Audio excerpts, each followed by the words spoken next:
Johnson, and this is Focus on Liberia. Hit it! From Kemau to Cape Palmas, mountain back to Atlantic Ocean, Obomi Hills to Pokondre, to educate, elevate, and promote.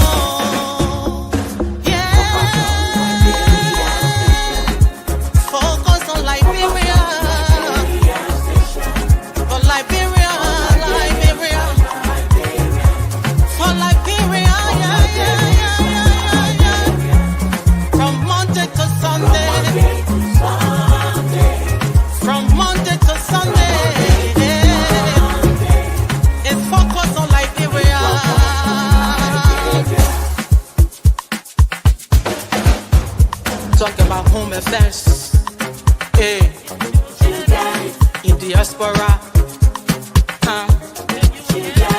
current affairs, reliable information, history, talking about culture, politics, education, entertainment, business, sports, advertisement, articulation. Focus on Liberia. Focus on Liberia. Focus on Liberia. From Monday to Sunday. Hello, ladies and gentlemen, and welcome to this edition of Focus on Liberia, live on FOL TV and Kia FM 95.9 in Monrovia. My name is Dennis Jai, and we're broadcasting from Atlanta, Georgia. Today, we are privileged to be having the president of the University of Liberia, Dr. Layli Maparyan, who is joining us from Monrovia. I have my co-host, Jackie Sayer, and our producer in studio in Monrovia is George Goe. George, please welcome our audience to the radio. Okay, let me say once again, I'd like to welcome to our listeners who follow us on K Radio 95.9. Yep, I'd like to welcome and sit back and relax and enjoy the program. Thank you. Jackie, I'll kick it up to you to start. Okay, welcome Doc, and welcome George, and welcome everybody in Liberia and in the diaspora, wherever you are. We are very excited today to have our own University of Liberia president with us to discuss her work at the university and how the alumni can help in achieving her goals. First, we would like to say, for those of you who perhaps don't know Dr. Maparyan, she was the Catherine Stone Kaufman 67 Executive Director of the Wellesley Centers for Women from 2012 to 2025. She was also, at that same time, the Professor of Africana Studies at Wellesley College. She is best known for her scholarship in the area of womanism and is the author of 3 groundbreaking texts in the field of womanist studies. Prior to joining Wellesley, Dr. Maparyan was Associate Professor of Women's Studies and Associated Faculty of African American Studies at Georgia State University. She was also Assistant Professor of Psychology and African American Studies at the University of Georgia. Dr. Maparyan has a PhD in psychology with an emphasis on lifespan human development from Temple University, and an MS in psychology with an emphasis on developmental psychology from the Pennsylvania State University. She is a graduate of Spelman College, where she majored in philosophy. Welcome, Doc. Welcome. Thank you. Thank you. Very glad to be here. Okay, so viewers, we have 1 hour to speak to Dr. Maparyan, and we're going to have like an overview. There's no in-depth specific question, because what we would like is for Dr. Maparyan to agree to come back on when her business schedule opens up. So let's just start. How did you get involved with Liberia, and how did you ascend to the position you have now? Thank you for asking, Jackie, and thanks again for welcoming to Focus on Liberia, because it's exciting to be part of this program in my new role. The story is actually a pretty cool one. I first came to Liberia in 2009 to attend the International Women's Colloquium that was being sponsored by both Ellen Sirleaf as president of Liberia and the president of Finland.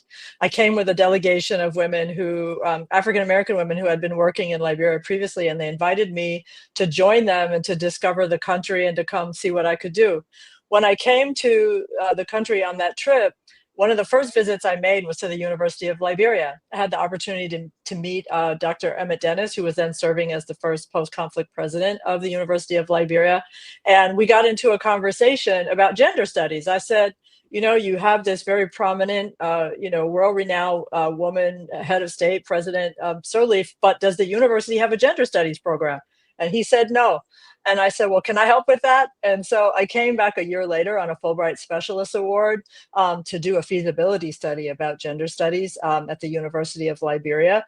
And I was in Liberia for 10 weeks doing that study. And in the end, I delivered a report as well as a model curriculum to the university of what gender studies could look like if it was both Liberian-centric and womanist-inflected. And from there, I continued to have engagements with the University of Liberia, whether through grant-funded activity or projects with the Honorary Consul for Liberia, Cynthia Blanford, who worked for the state of Georgia for many years, and other actors. And more recently, I came to Liberia working on grant-funded projects. There was one from the U.S. Embassy Monrovia Public Affairs section related to addressing human trafficking. And then there was another USAID project related to advancing forest conversation, where my role was to be the lead for gender and social inclusion.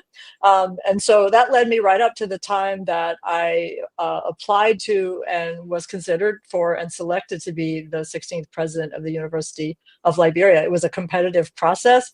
And I think from the time I first met the place, it became a dream. I said, wow, if I could do anything I wanted to do, what would I do? I would come back to the University of Liberia and serve as president. But of course, that was 16 years ago when I first came, and I was at a much earlier phase in my career. I wasn't ready then, but you know, across the couple of decades, I've gained experience, and I reached a point where I was ready and I met the opportunity. So I just threw my hat in the ring. I said my prayers, and in the end, my prayers were answered. So I'm very thankful, and I know it's a great privilege to be in this role at this time. Yeah, well, we're excited to have you. Dennis, do you have a question? Yeah, that process she's describing took a very long time, but just and I know, I mean, it took a while. I knew some of the people that were in the race and everything else. Mm-hmm. What was that process like, and what would you think, say, you know, that got you on top, if you don't mind to share? Well, I honestly can't tell you, you know, how the selection committee whittled down their last few, you know, front runners, but I can say a few things. One, I've been in higher education for 30 years, so I'm very experienced, and I've come at it from multiple angles. I've been a research active faculty member, a grants active faculty member. I've been an administrator, both in terms of academic administration and general administration. I've served at an executive level in a large multi-unit organization in higher ed. And, you know, if you add to that my experience in Liberia, there, you know, I think I'm as qualified as anyone. But I learned later, to my surprise, that I was the only woman who applied for the job. And so I don't know whether that made a difference. Maybe they were in the mood for some gender equality, you know, I don't know. I can't say it hurt me.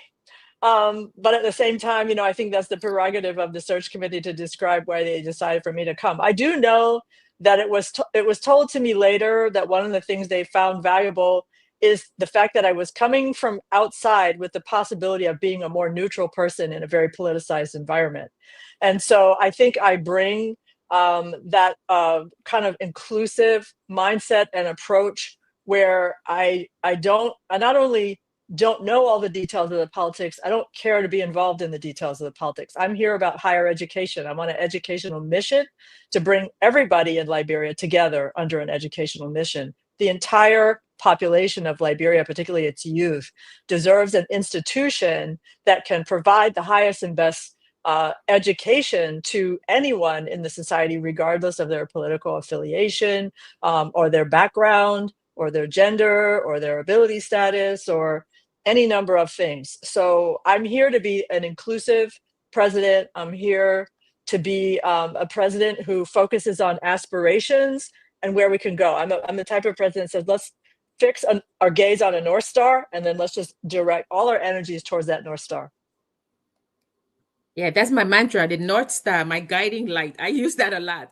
Dr. Maparyan, we want to just move straight into your work. So I was looking at the university, and I read that the objectives. So last year, or 2024, 119 scholarships were given from local government, but the objectives that you have, if it's you, it's because in the budget is for 2025 is to transform, and I'm quoting now, is to transform the academic programs to meet prevailing job market demand and prepare graduates to create their jobs. So if and this is a laudable mission, a goal for 2025. So I would like to know what is the university doing in achieving that? And with that, sorry, and with that, I will say first, let's talk about before I think I jumped the gun. Let's talk about some of the challenges you met with no specific or names. What are some of the challenges that you met that maybe you were surprised about? Because I'm sorry to say, when you were speaking and you said bathroom, I'm like, I was in TH and that bathroom never worked, and people were laughing. I'm like, no, that's serious, because it would be like you will have to cut your class to go to the bathroom somewhere else, So what are some of the challenges you were surprised about that you met that you could easily remedy, and some of the ones that are long-standing that would need work? Okay. Well, let me start by saying I knew that I was coming into an environment with challenges. There were no illusions on my part about what kind of environment I was coming into, because I obviously had spent time at the University of Liberia, and I know many people from the University. Nothing was surprising in that regard. But I think there were a few surprises. I was surprised at the degree to which various kinds of protests really slowed down forward movement at the university. I know that protest culture is part of the culture of UL and part of the culture of Liberia, and I accept that. But I think that there can be a degree to which, and a way in which, it can kind of backfire on itself. And so really having to wrangle with that since I've been here has taken up a lot of time that I feel that I and the other parties could be using on other important goals. So it's an ongoing challenge to deal with that. But the other, the challenges that I knew I was going to meet, the ones that weren't surprising, you mentioned infrastructure being one of them. Everybody knows that the buildings at the University of Liberia need a lot of overhaul. And that the level of overhaul that they need is very costly, which then gets into the issue of fundraising, whether domestic or international fundraising. So those kind of things.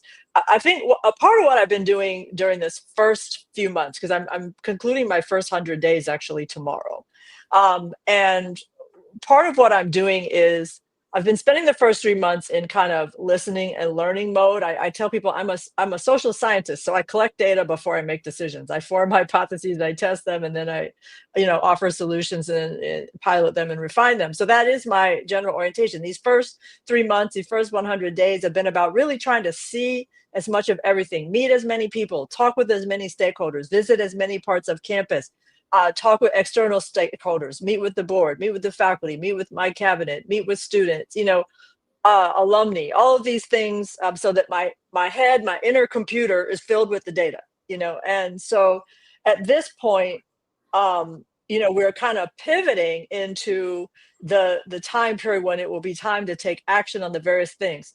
I'll give an example. One of my first deliverables for my first 100 days was to establish a new and regular academic calendar. We all know the problem from last year. There was only one semester in the entire academic year. There have been other years in the past when there was only one semester. And we know that that is not only completely unacceptable on its face, but it's also deeply frustrating for the students of the university who are trying to progress towards graduation. You know, I just talked with a student of the university last night who said, I've been in school since 2019. And because of the slowness of the semesters and the progression, I still have 2 semesters to go. And I'm very anxious to graduate. And so, you know, I knew coming in that that kind of thing, you know, had to be tightened up. So I immediately proposed a new academic calendar. It was thankfully approved readily by the Academic Coordinating Council and University Senate, which are the 2 governance bodies for approving things of that nature. And we have agreed to a new academic calendar that will start right after Flag Day every year, not just this year, every year. It will start right after Flag Day. It will go to the middle of December. We'll have a break for a few weeks. Right around January 9th, thereabouts, we'll come back.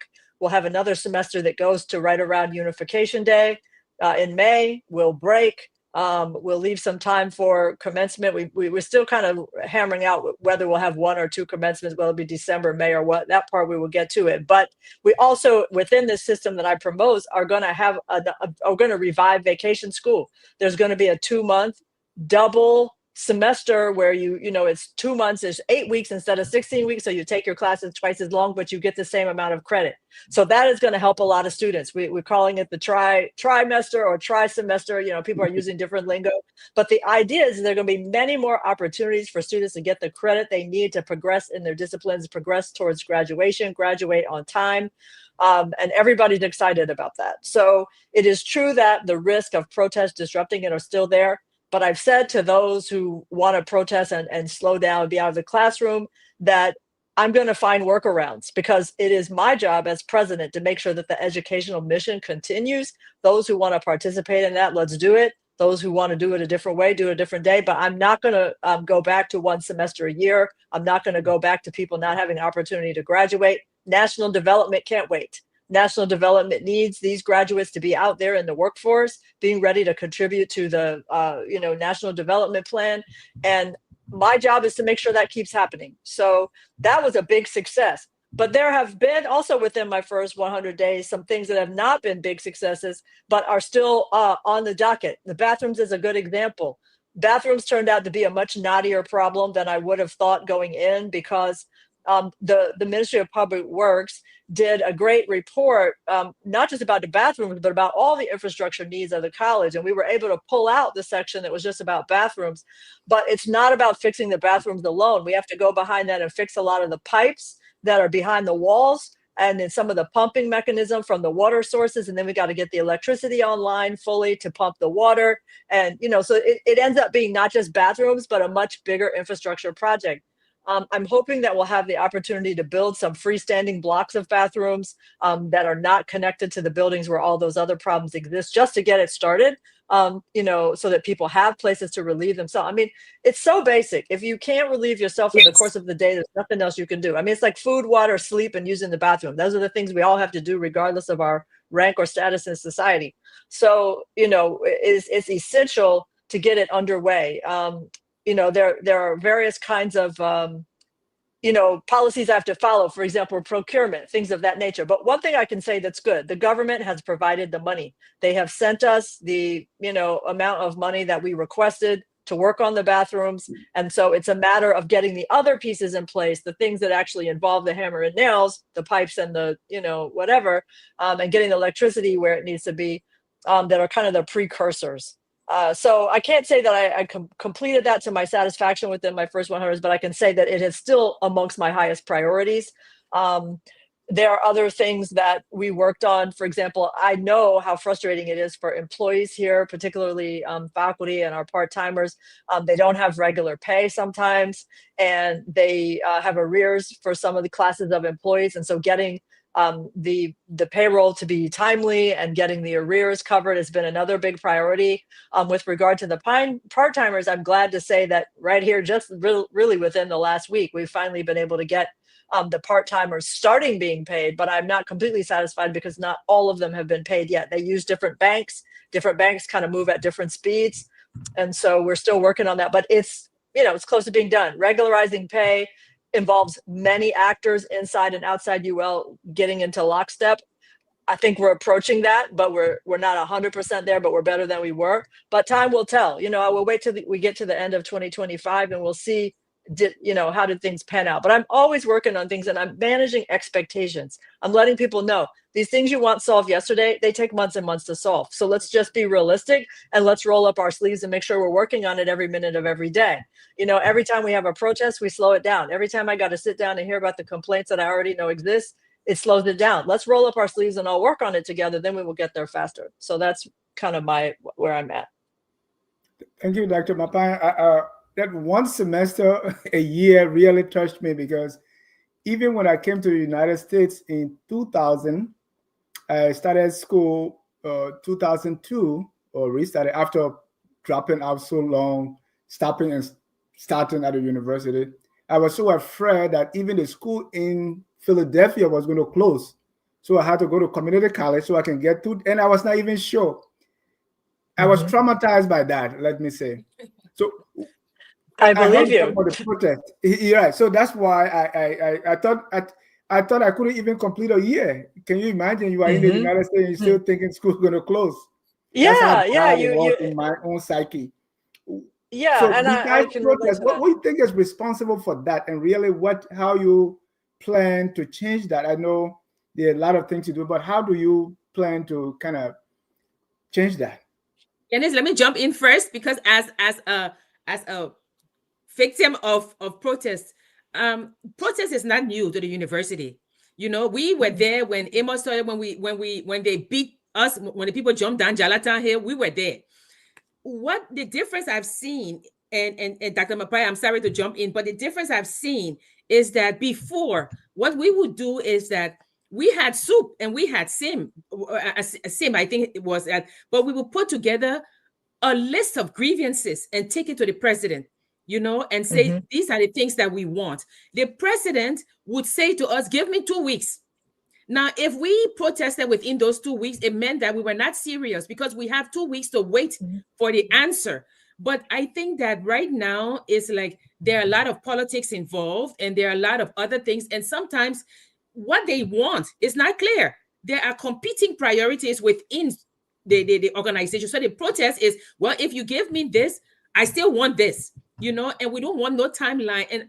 And like I say, I've seen the transition, Dennis, and I will let Dr. Maparyan speak because it's her discussion, but I'm just saying that we were there. Okay. Yes, you're right. It's part of the culture and the history in Liberia. And there's, in a sense, there's nothing wrong with that. But I think the rules of engagement have changed. I mean, student groups still present a list of concerns or a list of demands. I think sometimes the turnaround time is unrealistic. So, for example, they want buses tomorrow. You can't get buses tomorrow. It takes time to get buses, I mean, just getting a check to move from the ministry to the university, to the bank, to the vendor takes a month, I mean, there's no instant anything, and so I think what I'm trying to communicate to the protesters, whether students or faculty, is that I hear your grievances. I basically agree with you. I came here to solve these things. Let's together develop a realistic timeline, and then let's all contribute to its realization. Yes. But I think if you ask me my understanding of the root cause, I think the root cause is a very genuine and legitimate frustration with the conditions. I mean, you can never expect human beings to be in substandard, or to even use your word, traumatizing conditions for long periods of time without some kind of extreme response. I mean, that human beings are not meant to persist in frustrating and traumatizing conditions for long periods of time. But I think that what intersects with the problem solving that I'm really trying to communicate to people and to have conversations around is that this kind of problem solving isn't you hand me the demands, you go sit down and enjoy it, well, I do the work. This is one of those things where, okay, let's talk about the solution together. What's your part? What's my part? What are some other stakeholders we need to bring in? How do we get everybody in a common conversation and a common enterprise together where we're moving things? You know, all these young people who come to college and all these faculty who come here are highly intelligent people who want to put their intelligence to use. You know, and when you in a frustrating material circumstances and you don't have the opportunity to do all the things you're capable of, you get bored and you get frustrated. And then when you get bored and frustrated, you start finding ways to expend that energy.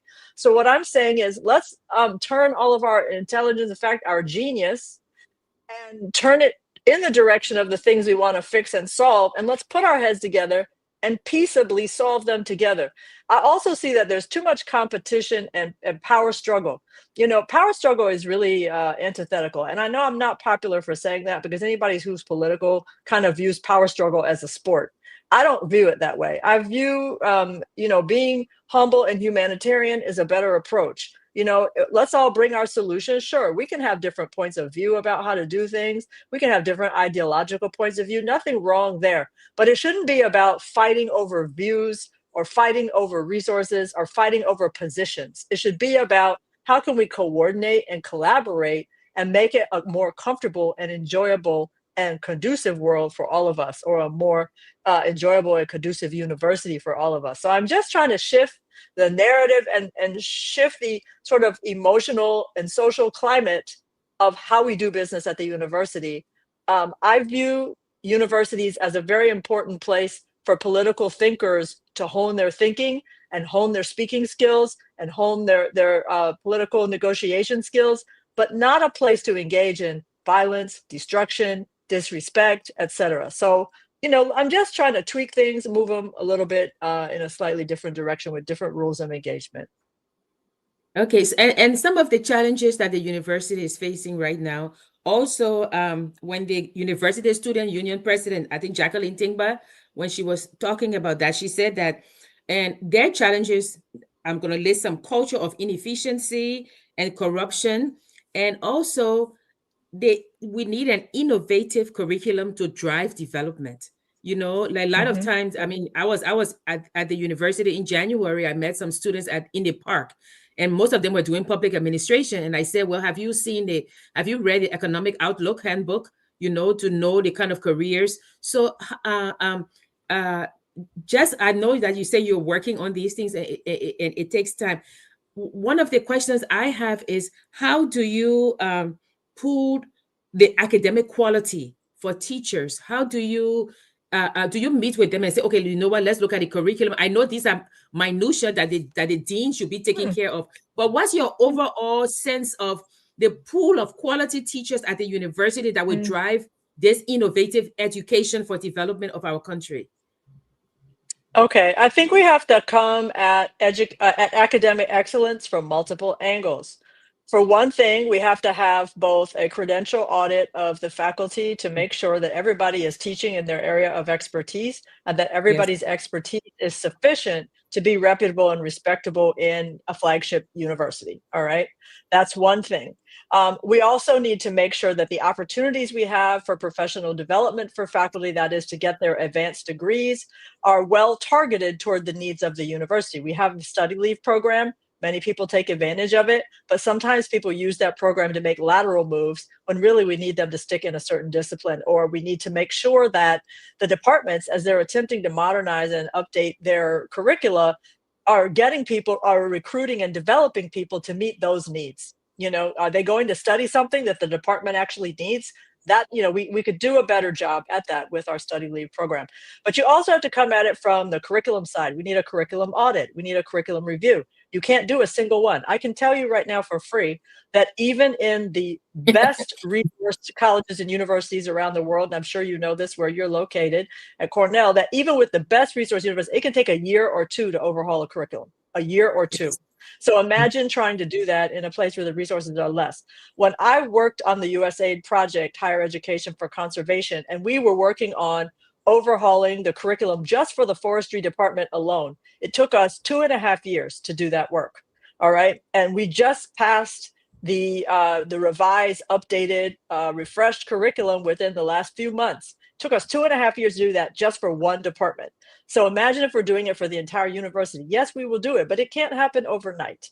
And it has to happen in concert with not only the credential audit of the faculty and the professional development plan, but also with a clear-headed examination of the national development needs and priorities, and whether our school as the university flagship institution of Liberia is directly mapping onto development needs. That's a third factor that we have to bring in.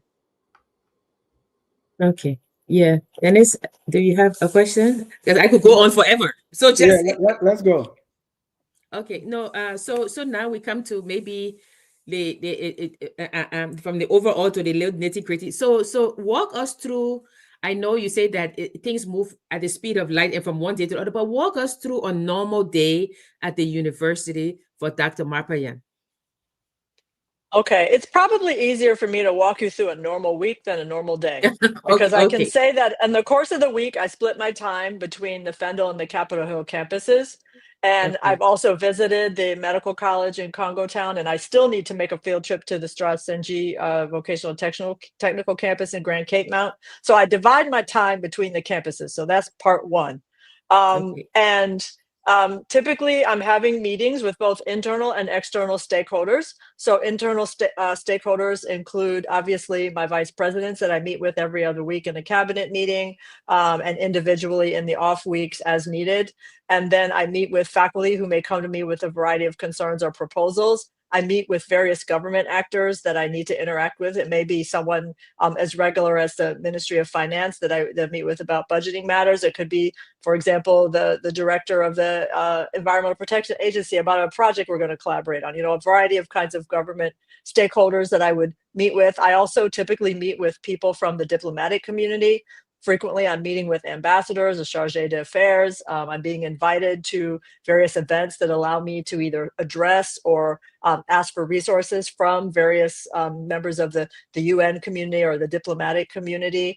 I often have to give speeches. For example, World Wheelchair Day, I gave a speech about disability inclusion at the university. I gave a lecture, actually impromptu yesterday at a high-level retreat for the government of Liberia and the development partners about the role of higher ed and national development coordination. You know, I mean, so I'll have speeches sprinkled in that I do in between. And of course, I have to reserve some time for correspondence, responding to correspondence, for things that come up spontaneously, for reading documents that I have to review and educating myself about the policies. You know, for example, right now I'm in the middle of adding my remarks to the draft Human Resources Manual, our new manual. You know, so it's a very diverse work. Every day could be filled with meetings, but I have to pull back some time. And to be completely frank, I have a second shift when I go home. I usually work in the evening answering emails and other reading documents. And even on the weekends, I often meet with people or work on documents, or write things that I need to write. So it's really a 24/7 job. I could throw in crisis management if a protest crops up or somebody sends a demand letter or some other kinds of situation that's an emergency comes up. I have to pause and deal with the emergency. So it's very diverse. In the course of the week, I will cover all of those things somewhere. Okay, so talking about moving the university forward, we know that I think it's like $29 million or $33 million you have to fix the university. And I'm looking at the authorized number of positions at the university. There are 1,759. But then when I look at 2026, it's the same amount, 1,759. 2027, I mean, I know these are estimates, but do you foresee moving the number of authorized positions at the university, carrying it either up or down to be able to push your agenda forward? And do you foresee having an increase? Because when I'm looking at the budget, 2025 is the same amount given to the university as 2026, 2027, giving the global trend of aid going down. How are you? I mean, I know you must have a lot of first part. Let's get that first part so we can come to that second part. Okay, Dr. Maparyan, do you foresee this 1,759 employees of yours do you foresee that it's either going to go down significantly or go up significantly to be able to achieve your goals? Okay, well, I'll start by saying that we are currently in the middle of a head count of our employees, and I've had different numbers about how many employees we actually have, and I'm working to get rock solid data about that. But that being said, my overarching approach is to right size the university. We have a campus of a certain size. It has a certain number of classrooms. It can hold a certain number of students. We have a certain number of full-time faculty. We have a certain number of part-time faculty. Once we do a credential audit, we'll know how many of those people are actually correctly placed. Once we account for all the people on study leave, we'll know how many of them might be coming back versus how many we need to send. Once we look at the functions that each of the departments, both academic and administrative, need to fulfill, we can investigate whether everybody's rightly placed, whether there's any duplication. So some things may go down, some things may go up. Yeah. But the important thing is that what we have is the right number. What I don't want to do is keep adding personnel and keep adding students while our land base and our buildings remain the same, particularly given the level of disrepair. The other concern that I have is that in many classes of employees, people are not paid enough. They're not paid fairly. They're not paid the amount that they should be paid for the kind of work that they're doing. And I want to be able to increase pay over time. But to do that, I have to have the right number of employees versus the budget. Currently, our budget, whatever number you use, I think it's 33 million. I should have it memorized, but it's like something, our government subsidy, our actual budget's 42, and the subsidy's higher. But in any event, depending on how you estimate it, anywhere from 77 to 90% of our budget is taken up by salaries. That's too high. That leaves too little for the operating budget and for the other things we need to do. So I've been asked by Ministry of Finance to get that closer to 55%. So of personnel and 45% for operation. And so, that is, there's an art to that. You can't just slash and burn, but you also can't take new action. You have to find the balance. So sector by sector, I will go through and figure out what is the right size, given the budget, given the facilities, given the needs of the students. And this also is going to affect the student body. What is the carrying capacity of the University of Liberia for its student body? I don't want to just keep admitting people and then there's no chairs and people standing up and, people fainting in class and, and people feeling rowdy because of too much pressure. I mean, that's not okay for, as much as people want to attend our institution. I like to remind people that we also have many fine and increasingly good regional or county universities that people can also attend. And that, the flagship university is the university for the best and brightest in any country. And that if we need to adjust our admission standards to adjust the number of students, we will do so. So, I know that may strike fear in some people's hopes, but at the same time, we are part of a university, a larger national system of universities, and all of the institutions are part of meeting the educational needs of the country. Yeah, sorry, I was going through the budget and it just struck me that, 1,759 employees. And then next year is 1,759. So that stuck in my mind. And so I wrote it down to ask because I was like, okay, so we come to the second part, which is fundraising. I mean, we're just going generically because we want you to just give an overview. I see people writing in the comments with specific questions, but I think this is just the time now for an overview. And then if Dr. Maparyan, like we say, her schedule opens, we can do other specific questions. But about the fundraising, I mean, every administrator, president of the university in whichever country is looking for funding now. It's not the same, So how is the fundraising going at the university? Right. Who are you reaching out to? I see that there are 119 students on scholarship from local government. How has the free tuition at the university, how has it impacted the university? And then the last one, for all of us who are on this site and listening, how can the alumni help in carrying out your objectives? But the first part is what's happening to fundraising and how is it going? And how is the free tuition and how is it going? Okay, so let me take them one at a time. With regard to fundraising, I've been fundraising since the day I got here. And I would say that we've had some what you might call low-hanging fruit successes that have been wonderful. For example, the university already had a relationship with the UNDP. The UNDP new resident director approached me after my inauguration about working with us. They've been supporting the Unipod at the university, and we're talking about some new engagements. They've given us some things. Similarly, the World Bank has supported us. Our new fisheries college has been launched. They've been pouring a lot into that, including some new funding. But every college president knows that your funding strategy has to be a diversified strategy. You can't get funding from one source. In Liberia, most people think government, government, government, because they're just used to getting money from government. But any university in the world has to have multiple funding streams. So in Liberia, the second source is usually the multilaterals and the bilaterals. You know, we have the UN agencies and the diplomatic community who are channeling funds from their respective countries. Indeed, it was very devastating to us in many ways to have U.S. foreign assistance withdrawn, because many of our most exciting programs had significant funding from the United States Agency for International Development. And with that gone, we are looking for ways to fill the gap. Fortunately, the government of Liberia has filled some of the gaps. Others were still on the move.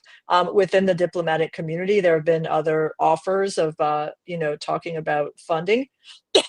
But I want to emphasize that there are still other sources. There are foundations. There's industry. We need to strengthen our relationship with the concessionaires and with other industries that have, in fact, statutory responsibility to channel funding our way.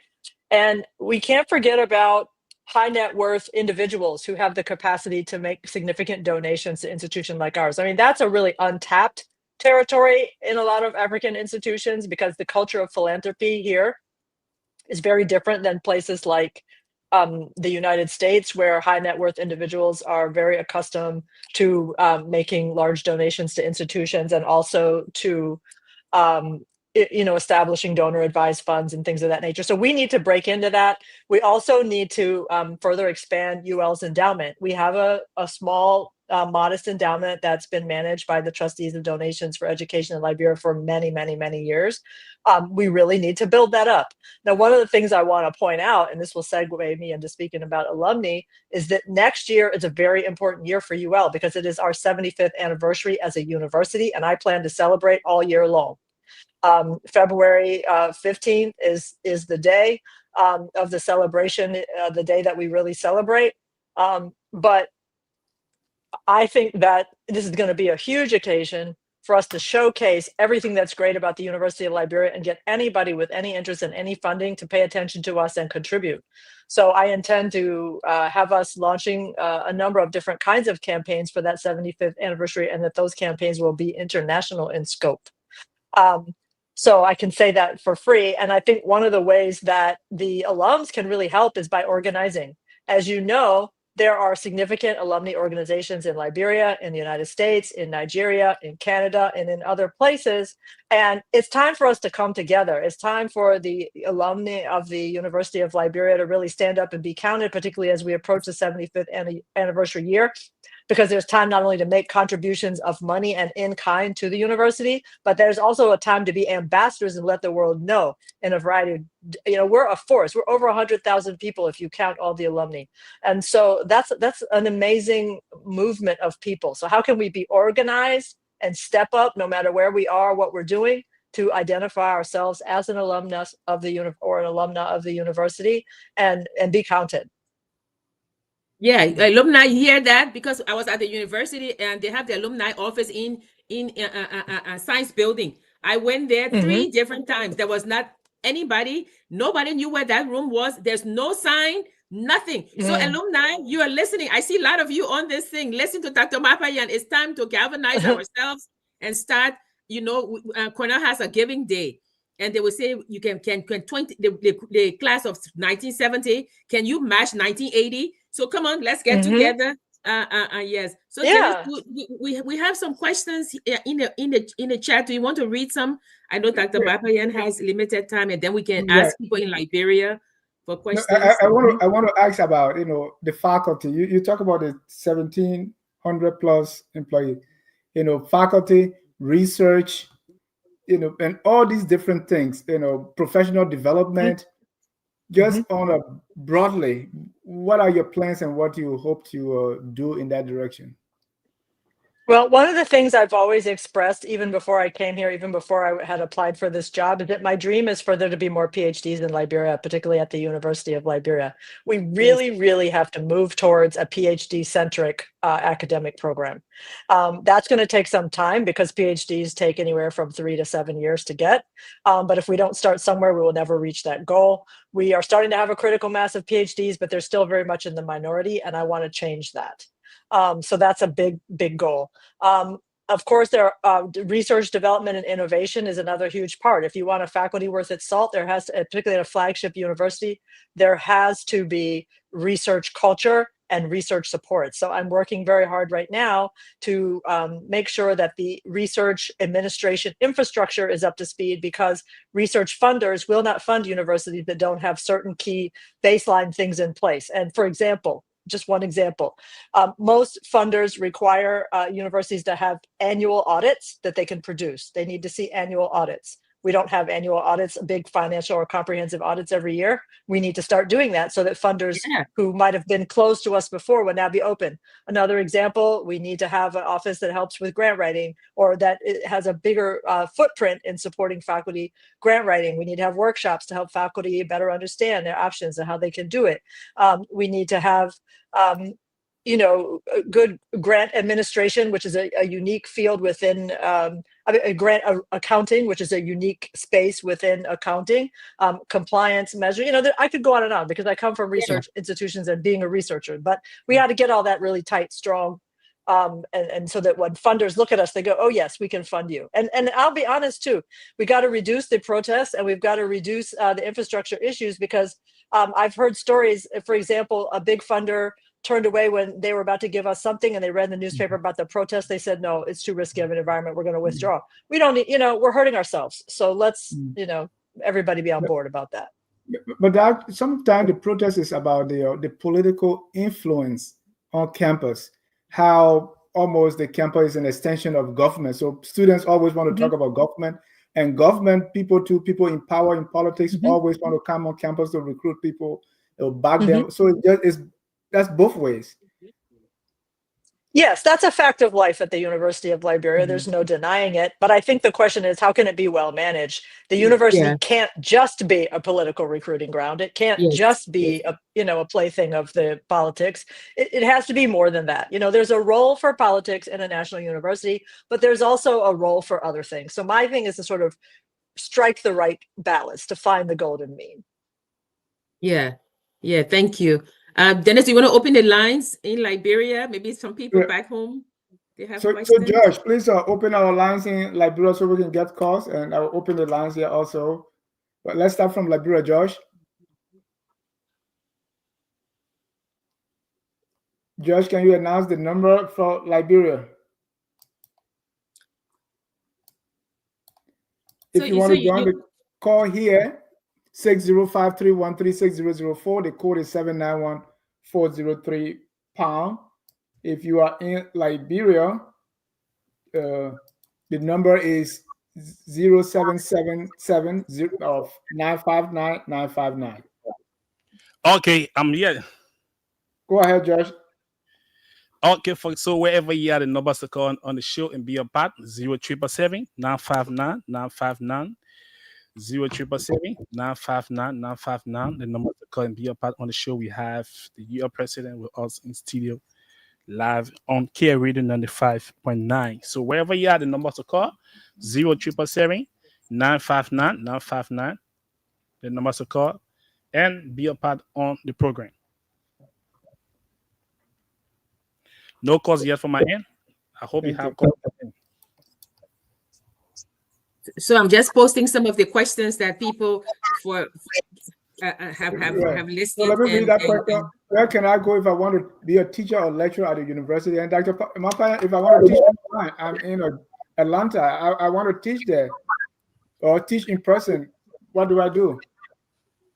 Well, the first thing people who want to teach here should do in this day and age is go get a PhD. And if you already have a PhD, then, it depends on the openings in different departments. I mean, we can't just hire people just to hire them. We have to be working from a plan that is to get each and every one of the colleges, schools, and departments to have the most up-to-date curriculum and to meet the areas of national need. We're in the middle of evaluating that right now. And so, I would say there's not going to be a lot of movement during this year on getting new faculty.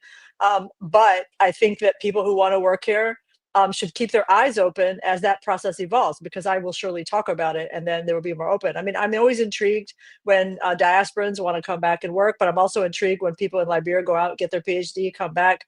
But the fact that it needs to be PhD centric, people need to really hear that. The days of BSc and masters being the norm is ending. BSc finishing, masters, you're going to move on to PhD. That's the policy that I'm enacting.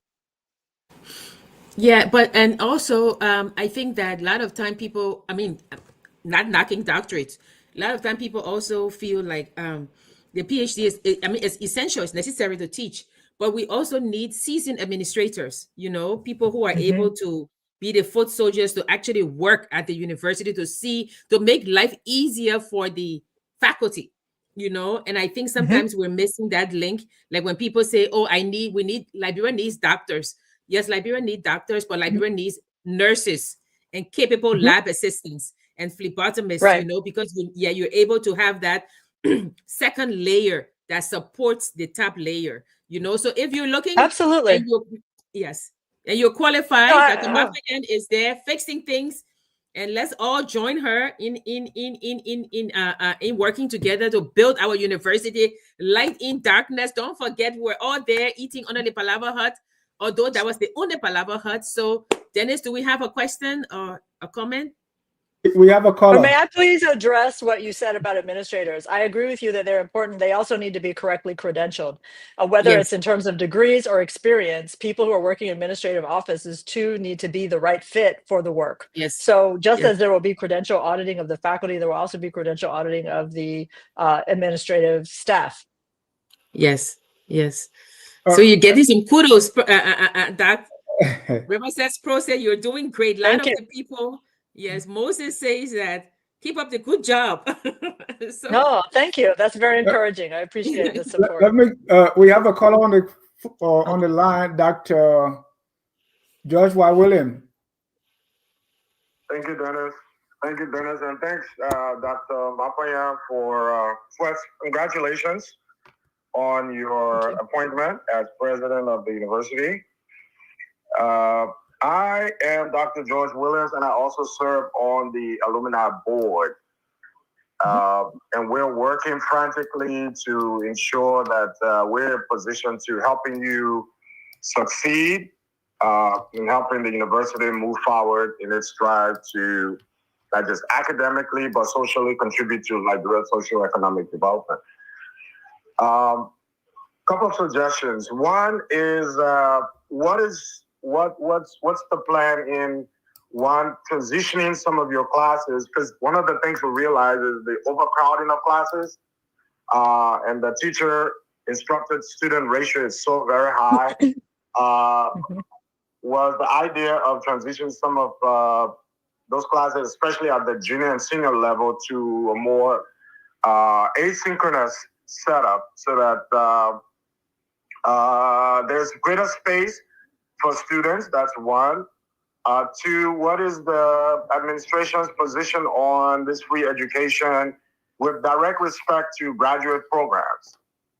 We think it's a financial burden on the university to support graduate programs free of charge, when strategically in the past, free education has been to the College of Education, Medical College, Agriculture, and Agricultural College. Yeah. So what's being done in that regard? Thirdly, and I'm sure you mentioned this, I wasn't listening, will be the issue of curriculum review in regards to its relevance in terms of our national needs. The university hasn't done much in that regard. Lastly, I come from an education background. And I think there's a lot that the College of Education can do other than just waiting to train students or credential students to be more proactive by getting out and leveraging the resources that are available outside. We have a lot of international organizations coming into the country, conducting research and doing other things that the College of Education could be doing in terms of training teachers, training principals. That's something the university can do, the college can do to attract, not just build its image, but also increase its revenue intake as well. Thank you, Doc. Okay, that was a lot of questions, and I can't remember all of them, but I'll start with the first one. You answer most of them, yeah. Yeah, the first question about the scheduling and the classes. We need to utilize the full class schedule. Faculty here and everywhere all over the world try to put their classes in the preferred convenient, 10 to 2 p.m. slots, and they don't want to do 8 a.m. and they don't want to do 4 p.m. or whatever. But, there are 8 hours in the day. We've got to use all of them. And we're going to need to not only move into the digitization of scheduling, but really have a social contract amongst faculty that you will teach at the time slot you're assigned and you will be on campus for the day. Because not only do the faculty typically need to teach 4 courses per semester, but they also need to have meeting hours with the students for each of those courses. So that ends up utilizing the day. I know that there are a lot of reasons people may leave campus and not utilize the full day, but I think moving into a stronger utilization of the full schedule and using scheduling software that can help us figure out how to fit everybody in, use every classroom so that there aren't all the traffic jams. That's where we're headed. So what were the other questions? I need you guys to remind me because I didn't get them all. Free, curriculum review, free graduate education, and then the College of Education being used for training principals, teachers, and so on. Okay, so the right now we don't have free graduate education. Graduate education still requires tuition. Okay, I think that program is okay. let me just read a little bit. We have a caller on the line. Good afternoon. Liberia, okay. A pleasant good afternoon, panelists. My name is Eugene X. Lewin, a student leader and activist, and I follow this person religiously. I just want to ask the president of the studio, Dr. Maparyan, do you intend to revisit the free tuition policy? That's my question. Thank you. Okay, my I'm waiting for a performance audit of the free tuition policy. I was told that one was underway, but I'm not completely sure. But I want to see data on it. There are pros and cons to free tuition. That's the truth. And so I want to see, in terms of those pros and cons, which ones are really stronger and weaker in our equation. But once I see that data, then I'll have more to say. I've said that from the beginning. I haven't received the data yet. I have received a lot of opinions about it on both sides, but I haven't received data. So when I have data, I'll have more to say about that. Okay, we have a caller that's an alumni of the University of Liberia. Caller, your name and where you calling from? And what year you graduated? Okay, your name and where you calling from? My name is Franklin Weller. I'm calling from Maryland, like America, Baltimore. Go ahead, Frank. Okay. Thank you, Doc, and for coming on the program. Again, my name is Franklin Weller. Just 2 simple questions. One, have you been able to engage the alumni associations in the diaspora, especially America? 2, have you been able to talk to some Liberians living in the diaspora to do some pro bono long distance training, especially so when I learned that the university is trying to embark upon a PhD program, and I know your hands are tied when it comes to the faculty and the manpower to do the work, and of course, how the internet works in Liberia. Thank you, Doc. Thank you, Frank. Thank you for those questions. I have engaged ULIBA in the United States on multiple occasions, so we have a good relationship, and I'm planning to attend their annual conference at the end of October. In terms of the UL alumni in other countries such as Canada, Nigeria, et cetera. I have not engaged them yet, but the minute I have information, I will do so. In other words, by that, I mean contact information. And the ones in Liberia, obviously, I have worked with the head of the alumni in Liberia, as well as the campus office about alumni. So yes, those things are underway, and I would like to only increase them because when we get to the 75th anniversary, I want to make sure that all the alumni groups are awake, aware, and involved. So I want to make sure our relationships are strong. They know me and I know them. And so that's part of the work of the balance of 2025. Your second question, I need a reminder. The second question was the College of Education engaging in training of teachers instead of bringing people from outside. College of Education can do that. That's what George was saying. Right. No. Yeah, we're in the process of updating the faculty with the College of Education because the training programs that we've had have placed many more experts at our disposal. It's a work in progress because the College of Education is one of the most important colleges to national development and a very always been an important college of the University of Liberia. And so the field of education is always evolving. So we have to always evolve too. And I've been in close collaboration with Dean Cassell, who I think is a very capable leader. We just were at actually a World Bank workshop 2 or 3 days ago, listening to a research report about early care and childhood education and its relationship to women's empowerment around Liberia, and had some really fruitful conversations about ways to even further improve the College of Education. So yeah, it's very near and dear to my heart. I care deeply about education, and the College of Education will be the beneficiary of that interest of mine. Yeah, when on Friday, in January, I met Dr. Capo, who is, I think, dean or head of the graduate program. He's a Cornell alum as well. I met him at the university, and we discussed that and some of the challenges. So I think that everything you're saying is exactly aligned with what he was saying about the needs of the university and how changes take time, but that things are on track to get the university where it's going, and I think people forget that we're all willing to come home even during the summer to hold whether it's research methodology or these little classes, but it has to be institutionalized. So a lot of times I hear my friends saying, oh, I went home, nobody had that. But did you write the university that you were coming? Did the university say, okay, it's time for you to come, that there's faculty on campus? Did they give you a room? You can just go and within 1 week, you think everything fits into place. So this is for the University Alumni Association as well, that please, if you're going, reach out to the Dean of Administration or whatever and say, we're coming, this is our plan, and let them help you instead of just getting there and then writing that they don't help. Yeah, I'm sorry. Yeah. No, it has to be well coordinated, and I also want to say I'm not in favor of a lot of pro bono stuff. I like people to be paid for their work, and there's also a risk management dimension to having volunteers. And so, I like to formalize arrangements when people are doing things with the university. That's I think an important direction for us to move in. Yes. There's a question here on the university extending to other counties, but I want to ask because what I'm thinking is we already have community colleges in some of these counties. I don't know whether you were thinking what I'm thinking, to have the University of those community colleges be under the University of Liberia, or if there's a way that the university can extend to these counties through those existing structures. Well, I'll just mention that I started my career in Georgia at the University of Georgia.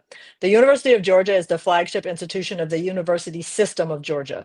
The University System of Georgia has a flagship university. It has a medical school. It has a technical engineering school, all flagship level. It has a metropolitan university that's just, also in the top 4 institutions. And then it has in every county some school, whether it's a community college, a comprehensive college, or whatever, that's part of that system, and they work together very effectively. I can imagine in the future something like that working in Liberia, where the colleges and universities that are in, whether it's Nimba University or Bong County Community College or whatever, the different institutions, Forestry Training Institute, et cetera, being within a university system of Liberia. We're not there yet, but it is imaginable, and it's a very intriguing idea.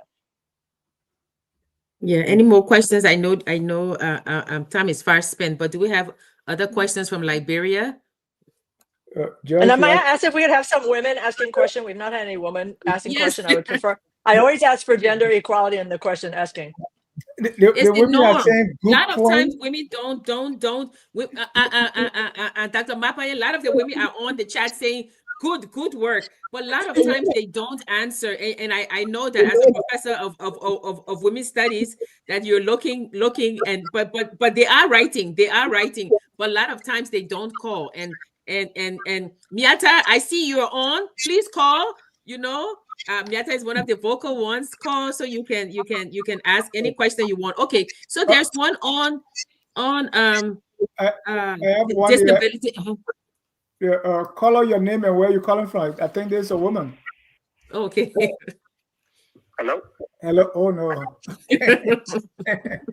Go ahead. Your name and where you're calling from.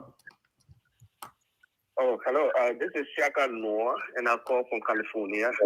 I'm an educator, and I have a master in education credential in mathematics, and I teach high school mathematics. I went to school. I actually graduated from Stellar Polytechnic with my bachelor in civil engineering. But first, I want to commend the president for the way she responded to all of the questions and how she wants to take the university forward in response to her vision. And one thing I wanted to propose, because I attended a residency program here, and I realized that to be a teacher in the U.S. is more challenging in terms of the rigorous process as compared to in Liberia, because in Liberia I taught since high school.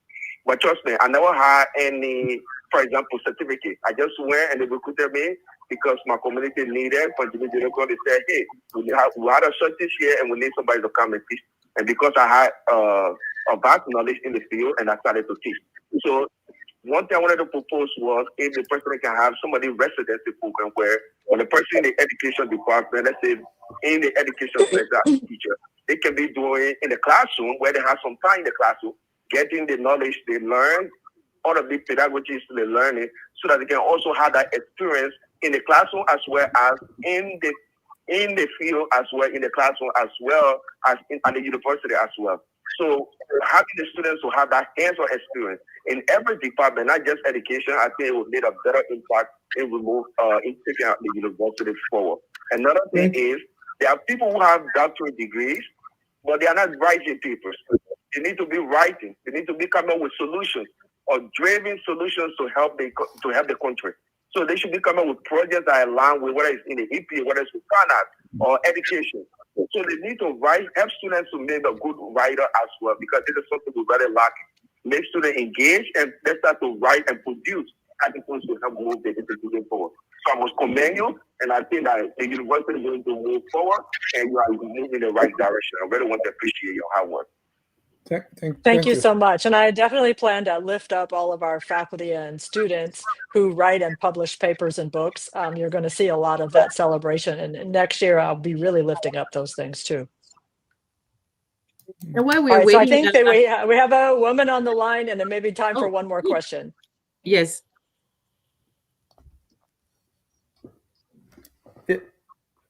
Jackie, go ahead. Let me get the woman on the line. She's asking, so let me send her the number. Okay. No, I was saying that when I was there in January, we went to the park right by the library, and we met some students, and actually one of the students that we met, we've kept in contact, and he was, I suggested his name to Dennis, and he was on last week about job opportunities for youth in Liberia. But we spoke to them about volunteering, at the university. I mean, when I was there, I tell people my mother was the matron of the girls' dorm when there was a girls' dorm, right? And so the university was our home. And we would volunteer, we would clean the yard and things. I mean, it wasn't as packed as before. So I think that the students themselves should organize, because the faculty and the administration cannot do everything. Have a volunteer day.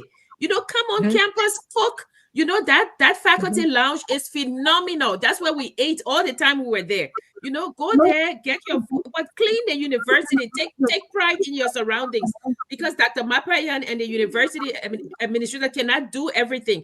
Have a cleanup day. November 29 is Totmo's birthday. Take that day, instead of going to the beach, clean the university. take pride in the in our school. Yeah, Janice, I see you laughing, but let's talk to the lady. We got a woman on the line finally.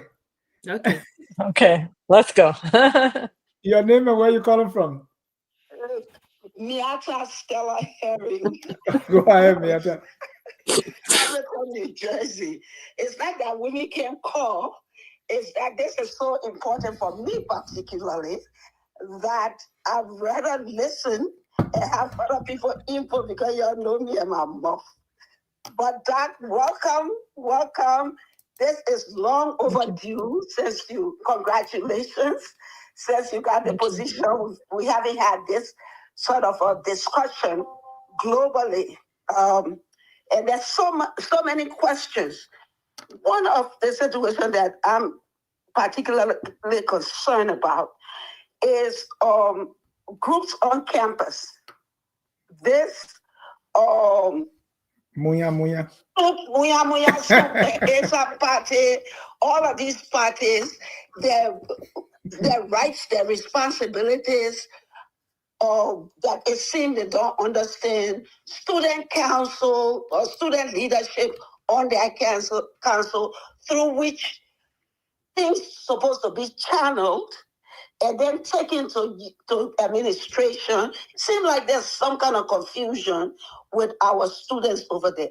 How are you going to deal with this muya that thinks that and believe that they can, call press conferences and they can threaten and they can make demands and commands? How are you going to deal, or what's being put in place to deal with such? Mm-hmm. Some of them are serving as immigration officers now. They go into other offices and say, "You're not Liberian. Don't be here." Exactly.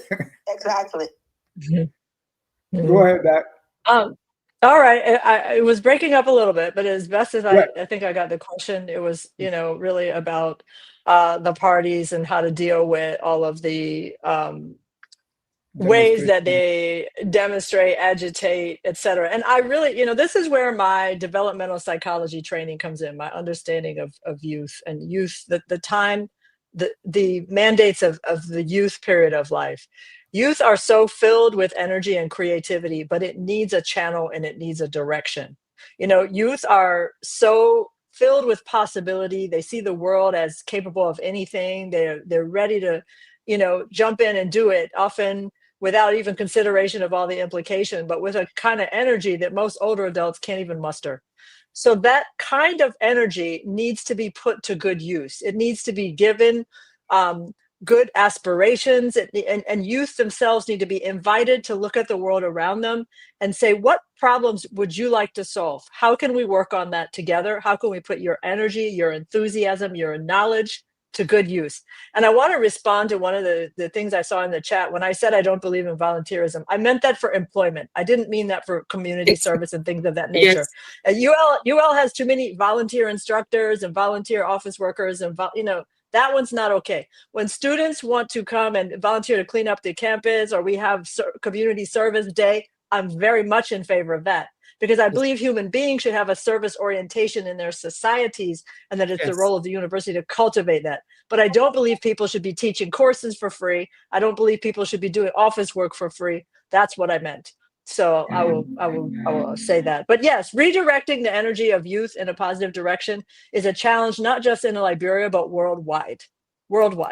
Youth today are facing unique problems, unique stressors, existential questions that us of older generations didn't even have to face. So those of us who are in the role of university president, we have to kind of create the space where youth can really spread their wings and fledge their wings. But at the same time, we have to provide that wisdom and guidance. We can't know everything that they know because they live in times in a generation we're not part of, but we have to create the conducive conditions for them to create that future that they will live in and make sure it's a good one. We see factors in the world right now of things disintegrating and becoming worse and worse and worse all over the place. But do we also notice the little seeds of good things growing that if we water them, they will strengthen? I like to think of youth as being those seeds that if we water them, they will grow. If we put sunshine over them, they will grow. We don't want to give them the opportunity to join the forces of destruction. We want to put all of the youth in the path of the constructive forces of society in the future. So that's my perspective. Yeah. Thank you. Thank you. Oh, Mieta is still on. Yes, she said thank you. Okay. Thank you too. Yeah. So we have all of our ducks in a row. You Yes, have another Dr. question, George? No. You don't have another question. Okay. He has another question. Okay, Lou Jack says that we should show his question, Doc. So while I'm looking for Lou Jack, we answered that question already about it. One of the things that intrigued me is what to do with the main campus. So I know it's an administrative center and hub. Is your goal to ultimately move all of the classes at Fendel to Fendel? Is that No, okay? it's not So practical to move all of the classes to Fendel. We need to have operations at Capitol Hill. It's an extremely important location to be next to the center of government and right in the business hub. It's important to be there. The question is, which programs will we put there? Which programs will we move? And also the question is, how will we best rehabilitate the Capitol Hill campus, because it has different characteristics than the Fendel campus in terms of development potential. So I'm studying all of that right now. But I definitely don't plan to relocate everything to Fendel, but Fendel does need to be further developed. And in fact, there's a plan to develop the Fendel land into a university city, which will be an exciting new metropolitan hub in Greater Monrovia over time. And I want to oversee that. Thank you. There's a noise in the background. Are there any other questions from Liberia? We got a question here. Any plans for an actual post-war reconstruction of the university? Because you see, after the war, we just pick up where we left off. You have physical plan, physical environment, faculty development and restraining and repositioning the university to truly support reconstruction of our country. Yes, we certainly do want to reposition the university to be the best player it can be in the reconstruction of the country. But I also know that in terms of rehabilitating the campuses at the level that we really deserve is going to require a collection of angel donors. The amount of money that's really needed to create the campus that Liberian students and faculty and staff deserve is a tremendous amount. I'm not saying we're not going to make efforts, but I think that we have to be realistic about the time it takes and about the process of getting it done. And one of the best things people can do to help us attract those resources is to really be ambassadors for the university, showing it in its best light and understanding what makes people want to give to us and what makes people turn away. I think everyone who is part of the university family needs to search their souls and ask themselves, are they helping UL look good or are they helping UL look bad? And let's all turn our direction towards making UL look good and attracting what we need to turn this university into what we know Liberia deserves. Yeah, I know time is fast spent, Dr. Maparyan has it, but this is one question that keeps coming up about the PhD program. Can you touch base on it just a little bit? We have several PhD programs that have already been approved, and so they are in the process of being implemented. To run a PhD program, you need PhD professors. You can't run you can't run PhD programs without professors that have PhDs. Currently, the programs that are PhD programs, we have two that are implemented and one that is that's going to start in a few months. We have been collaborating with PhD level professors in other countries at other institutions to provide the pedagogy and committee work that's needed for that. Eventually, we'll have all of our own professors, but we're not there yet. But I'm proud and glad to say that we do have our first group of PhD programs and that we are expanding into an even greater expression of our place as a flagship university in Liberia. Okay, I think this is maybe the last question. Dennis is, please ask of her plans for including research component into the master's program. I think she discussed that publication fees are free for researchers from the University of Liberia, but they are not publishing. We abroad pay more than 5,000 US just to publish one journal article. I think I saw that the university did publish a journal. I think with Cuttington, there were two books on research methodology, and then there was another one that was published last year. But but you know, Prof, one of the things is that I know when Dr. Mary Antoinette Brown Sherman was president, and I was there, they had where she made this rule that you cannot teach any other university you will have to teach just at the University of Liberia. That created a ruckus. But also, if you're stretched too thin, like you're teaching at 4 different universities, you're not giving your all to your primary employer, which is the University of Liberia. So do you see, do you see in the future that, as you say, a cohort of University of Liberia professors that will be working just at the university and not be spreading their talents elsewhere? Yeah. Yes, yeah, definitely we're going to move in that direction. I think that the new HR manual will have policies about the degree to which our faculty can work at outside institutions, and even the degree to which our administrators can work at other institutions. We need people to give their full attention to the University of Liberia. However, people need to be adequately remunerated to make that possible. So I have to institute the kind of reforms that make it possible for people to be compensated at a level that will allow them to put their focus on the University of Liberia. That won't happen overnight, but it's definitely a medium-term goal of mine. Yeah, thank you so much. I guess we have our Jackie? constant rabble rouser, Sam Wallow, who always write things but has no solutions. So we're just going to ignore that question and ask Dennis to move ahead. Right. I have one more, and that will be the last caller, and Jackie has to be closed. Let me get one more caller on the line here, and we will be winding this down. Caller, your name and where you calling from? I'm Dr. Pearl Banks Williams, and I call from Minnesota, USA. Pearl, what are you doing in Minnesota? Oh, no, sorry. Go ahead, Dr. Williams. Okay, good morning, Dr. Maparyan and the amazing panelists we have there. I'd like to congratulate you on your performance, and thanks so far for the amazing work you're doing. I had a couple of questions, but as I listened, they've been answered. It was about the doctoral program and rehabilitation of campus and the Fennel, the UR campus, main campus, and Fennel. But they've been answered, and I like what I heard so far. I just like to say keep up the good work. And Dennis, I'd like to commend you for this program. I just stumbled over it. Thanks to Glendy for sharing. I hope you have more these in the months to come. Thank you so much. Doc? Thank you too. I appreciate it. Yeah, no, I appreciate the support. Thank you. I really love what I'm doing. I'm very glad to be in Liberia. This is my home now. And, I look forward to the months and years ahead and all of the opportunities to help realize the aspirations that we collectively have about the place. So I'm thankful to everyone who listened in today, who asked me questions. And I know that one of the best things you can do is just help to get everybody engaged with the University of Liberia, particularly those of you who are alumni or those of you who are inside Liberia, outside Liberia. Let's all just come together for this university. That is really my closing comment. Yeah, and thank you so much. Thank you so much. I was there in January, and I spoke to Romel, Dr. Horton from Cuttington, and she said, "Oh, we should get this going." So I'm so happy that you were able to accept our invitation to come on.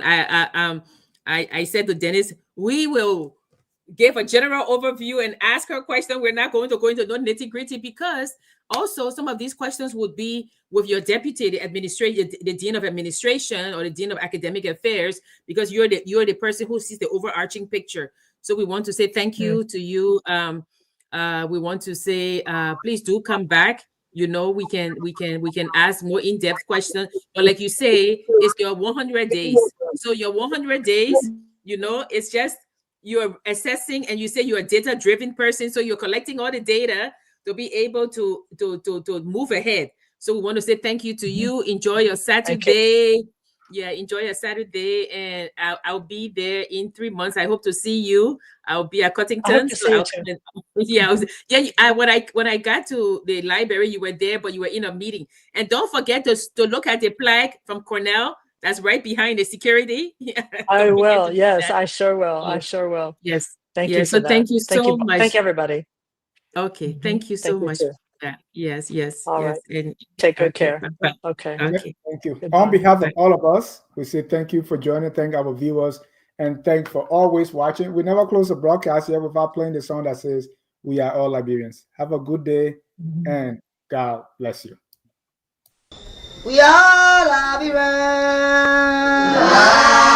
Liberia is our home. Liberian people.